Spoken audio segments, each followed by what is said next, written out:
Olá, querido irmão, querida irmã, estimado ouvinte. Pela graça de Deus, estamos aqui para mais uma lição, a entrada triunfal. Oremos em nossos corações para que esta lição tenha um lugar especial em nossas vidas. Mateus 21, verso 5. Dizei à filha de Sião: Eis que o teu rei aí te vem, manso e assentado sobre uma jumenta, e sobre um jumentinho, filho de um animal de carga. O desejado de todas as nações, página 577. Cristo veio para salvar Jerusalém com seus filhos, mas o orgulho farisaico, a hipocrisia, a inveja e a malícia o impediram de cumprir esse propósito. Que Deus tenha misericórdia de nós e nos ajude, tirando de nós, da nossa vida, esses sentimentos que não são da vontade de Deus e que no passado destruíram muitas vidas e hoje têm impedido muitos de alcançarem a salvação em Jesus, de alcançarem um melhor relacionamento com Cristo. É somente tendo um relacionamento efetivo com Cristo que podemos vencer o orgulho, a hipocrisia, a inveja e a malícia. Que Deus tenha misericórdia de nós. A entrada triunfal de Jesus em Jerusalém foi o cumprimento da profecia de Zacarias 9, verso 9, que dizia: Alegre-te muito, ó filha de Sião, exulta, ó filha de Jerusalém. Eis aí vem o teu rei, justo e salvador, humilde, montado em um jumento, no jumentinho, cria de jumenta. A entrada de Jesus em Jerusalém, a entrada triunfal, cumpre então a profecia de Zacarias, onde o Messias é descrito como um rei justo, humilde, vindo montado em um jumento.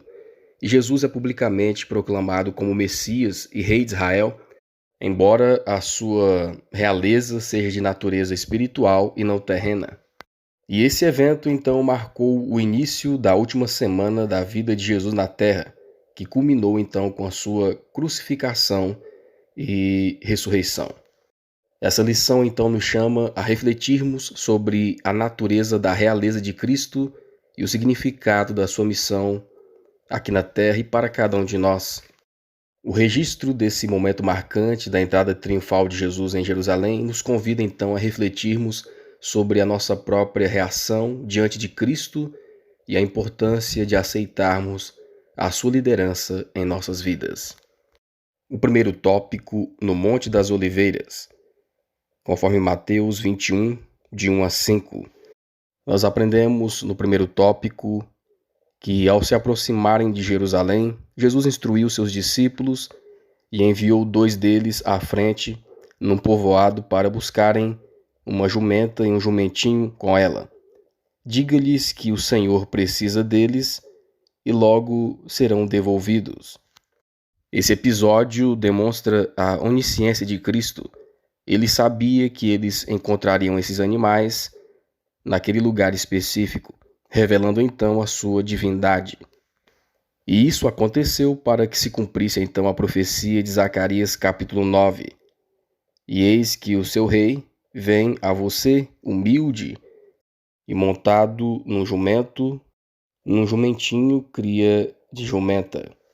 E os discípulos então fizeram como Jesus lhes ordenara, trouxeram a jumenta e o jumentinho e colocaram suas vestes sobre o jumento e a jumentinha e fizeram Jesus assentar-se.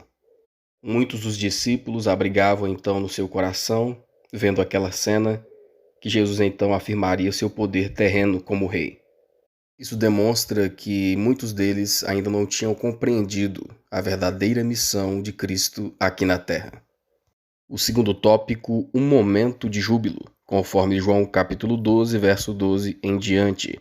Nós aprendemos no segundo tópico que, quando a multidão soube que Jesus estava indo a Jerusalém, tomaram então ramos de palmeiras e saíram-lhe ao encontro e clamavam: Hosana, bendito o Rei de Israel, que vem em nome do Senhor. Enquanto cumpriam sua missão, os discípulos compartilharam suas grandes expectativas com os amigos de Jesus. O entusiasmo se espalhou rapidamente por toda parte. elevando as expectativas do povo ao máximo. E o que levou então a multidão a saudar a Jesus como Messias naquela ocasião foi o cumprimento da profecia de Zacarias, capítulo 9, verso 9.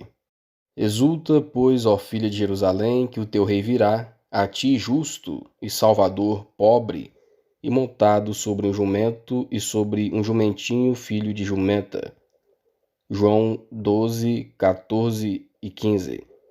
E achou Jesus um jumentinho e assentou-se sobre ele, como está escrito: Não temas, ó filha de Sião, eis que o teu rei vem assentado sobre o filho de uma jumenta. Cristo estava seguindo o costume judaico para uma entrada real. O animal em que estava montado era aquele que os reis de Israel montavam, e a profecia havia predito que o Messias viria dessa forma ao seu reino. Assim que ele se assentou sobre o jumentinho, uma alta aclamação de triunfo rasgou o ar. A multidão o saudou como Messias, o seu rei. Jesus agora aceitou a homenagem que nunca havia permitido. E os discípulos interpretaram isso como uma prova de que suas alegres esperanças se cumpririam ao vê-lo sentado sobre o trono. E as pessoas sedentas por libertação clamavam com júbilo as palavras do salmista: Hosanas ao filho de Davi, bendito que vem em nome do Senhor. A multidão estava convencida de que a hora da sua libertação estava próxima. Na imaginação já viam os exércitos romanos sendo expulsos de Jerusalém, e Jerusalém, Israel, restaurada como uma nação independente. O terceiro tópico, o cumprimento da profecia. Nós aprendemos no terceiro tópico conforme João 12, verso 19 e Lucas 19, 39. Aprendemos aqui que os fariseus, vendo aquela cena de louvor a Cristo, reagiram com inveja. Muitos fariseus testemunharam a cena e, tomados por inveja e maldade, tentaram mudar o sentimento popular. Com toda a sua autoridade, buscaram silenciar o povo, mas seus apelos e ameaças apenas aumentaram o entusiasmo. Eles temiam que aquela multidão fortalecida devido ao seu número proclamasse Jesus como rei.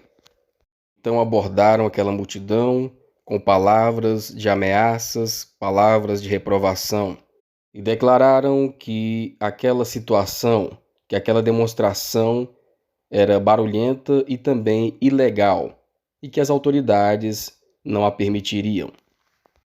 A Jesus então respondeu aos fariseus que assim o faziam. Lucas 19, verso 40, e respondendo ele, disse-lhe: Digo-vos que se estes não clamarem, as próprias pedras clamarão. Foi o próprio Deus quem determinou essa cena de triunfo. O profeta havia predito e o ser humano era incapaz de neutralizar o propósito divino. Se as pessoas não tivessem cumprido o plano divino, Deus teria dado voz às pedras inanimadas, as quais teriam saudado seu filho com aclamações de louvor.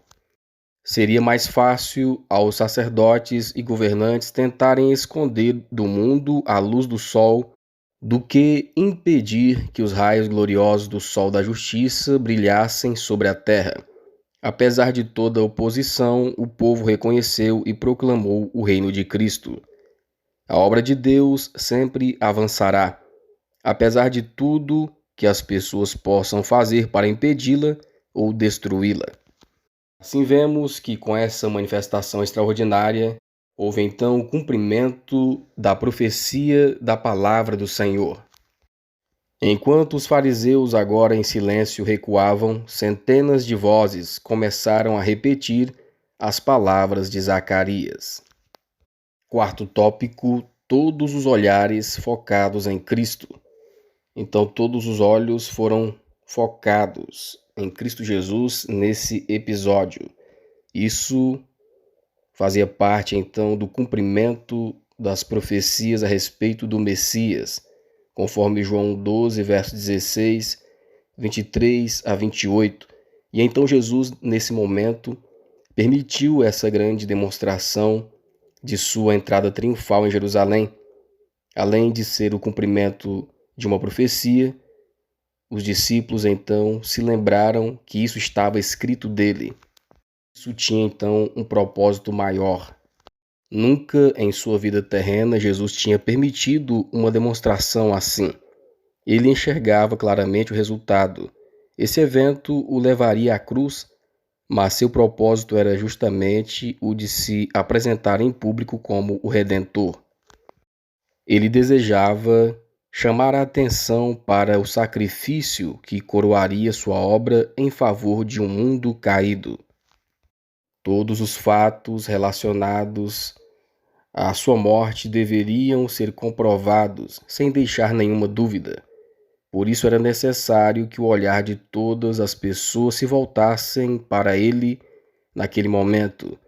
Os acontecimentos que antecederiam seu grande sacrifício precisavam destacar o próprio sacrifício.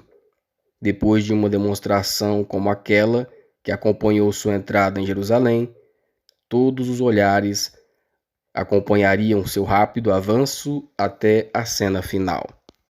Jesus sabia que esse momento ficaria marcado no coração de cada pessoa, e após a sua crucificação, muitos se lembrariam daquele episódio, muitos se voltariam para o estudo da palavra de Deus e se converteriam a Jesus e entenderiam o ministério de Jesus, que ele era o verdadeiro Messias.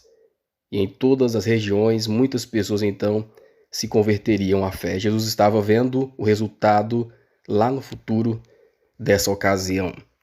E nesse momento, Jesus olha para aquela grande cidade de Jerusalém e Jesus chorou. Jesus chorou porque Jesus sabia que muitos ali estavam com o coração duro e o rejeitariam. As lágrimas de Jesus não eram por causa do sofrimento que logo enfrentaria. Foi a visão de Jerusalém que feriu o coração de Jesus. Jerusalém que havia rejeitado o Filho de Deus e desprezado seu amor, que se recusara a crer, apesar dos milagres poderosos que ele fizera, e que estava prestes a tirar a sua vida. Ele viu o que ela era em sua culpa, por rejeitar seu Redentor. O quinto tópico, chegando a Jerusalém. Quando Jesus então chegou a Jerusalém com aquela comitiva, os governantes interceptaram a multidão e eles perguntaram o motivo daquela grande celebração. O que é isso? Então os discípulos, cheios de inspiração, responderam à pergunta com palavras eloquentes e repetiam as profecias a respeito de Cristo. Falavam abertamente: este é Jesus, o Messias, o profeta de Nazaré da Galileia. Quando Jesus então chegou a Jerusalém, ele entrou no templo de Deus e expulsou todos os que vendiam e compravam no templo e derrubou as mesas dos cambistas e as cadeiras dos que vendiam pombas. E disse-lhes: está escrito, a minha casa será chamada casa de oração, mas vós a tendes convertido em covil de ladrões. Aqui, pela segunda vez, Jesus então faz uma reforma no templo. Aquelas pessoas que estavam com maus hábitos precisavam mudar seus hábitos e suas condutas, suas atitudes em relação à vontade de Deus. Desta vez, eles obedeceram sem questionamentos frente à autoridade divina de Cristo. Da mesma forma também, hoje nós precisamos de uma reforma espiritual em nossas vidas. É o desejo de Cristo nos purificar de todo pecado. Ele nos mostra a importância da santidade. Por isso, esse evento tem grande relevância para nos mostrar a vontade do Senhor. Esse episódio marcante da história de Cristo aqui na Terra, a entrada triunfal em Jerusalém, nos convida então a refletirmos sobre a nossa própria condição diante de Deus. Estamos recebendo a Jesus em nossa vida como nosso Rei, como nosso Salvador? Qual é a reação que tenho diante de Cristo em minha própria vida? E também precisamos refletir sobre a importância de aceitar a sua liderança em nossas vidas, o seu direcionamento para as nossas vidas. Que Deus nos ajude para que possamos compreender a sua palavra. Esse é o nosso desejo e a nossa oração.